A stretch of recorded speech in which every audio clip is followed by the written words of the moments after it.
ఉదయం 3 గంటలకు 3:30 ప్రాంతంలో మొదలైన వర్షం దాదాపు కుండపోత వర్షంగా మొదలైపోయింది. ప్రస్తుతం ఏదైతే ఆ టైంలో పడిన వర్షానికి అంతగా ట్రాఫిక్ లేకపోయినా ఇప్పుడు ఎంప్లాయీస్ ఎవరైతే ఉంటారో ఇప్పుడు నా సమయం గడిచే కొద్దీ ఎంప్లాయీస్ ఇంటికి వెళ్తుంటారు కాబట్టి ఇప్పుడు ట్రాఫిక్ అయితే మొదలైపోయింది. ప్రస్తుతం మనం మాదాపూర్లో అయితే ఉన్నాం. మాదాపూర్ ఏదైతే జూబ్లీహిల్స్ నుంచి వెహికల్స్ ఏదైతే జూబ్లీహిల్స్ ఎక్కువ పెద్దమ్మ గుడిగా మీదుగా హైటెక్ సిటీ వెళ్తుంటాయో ఆ వెహికల్స్ అన్నీ కూడా ఇప్పుడిప్పుడే కాస్త మెల్లమెల్లగా ట్రాఫిక్ అయితే పుంజుకుంటా ఉంది.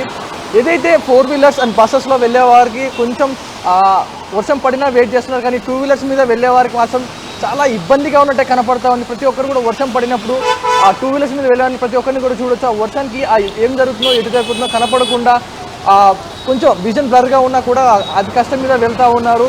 సో ప్రస్తుతం మనం ఉన్న సిచ్యువేషన్ ఏదైతే ఉందో ఇటు నియర్ బై జూబ్లీస్ నుంచి ఇటు హైటెక్ సిటీకి మీదుగా వెళ్ళే వెహికల్స్ అన్నీ కూడా మెల్లమెల్లగా ట్రాఫిక్ అయితే పుంజుకుంటా ఉంది. వెహికల్స్ అయితే పెరుగుతూ ఉన్నాయి, అంతకంతకు రద్దీ పెరుగుతూ ఉంది. ఒకసారి మన దగ్గర చూసుకోవచ్చు స్క్రీన్లో ఆ యూటర్న్ చేసుకునే దగ్గర నుంచి కూడా ఏదో జామ్ అయిపోతున్న పరిస్థితి కనపడతా ఉంది. టూ వీలర్స్ మీద వెళ్ళే ముఖ్యంగా 2 వీలర్స్ మీద వెళ్ళేవారు మాత్రం చాలా ఇబ్బంది పడతా ఉన్న సిచ్యువేషన్ కనపడతా ఉంది. ఎందుకంటే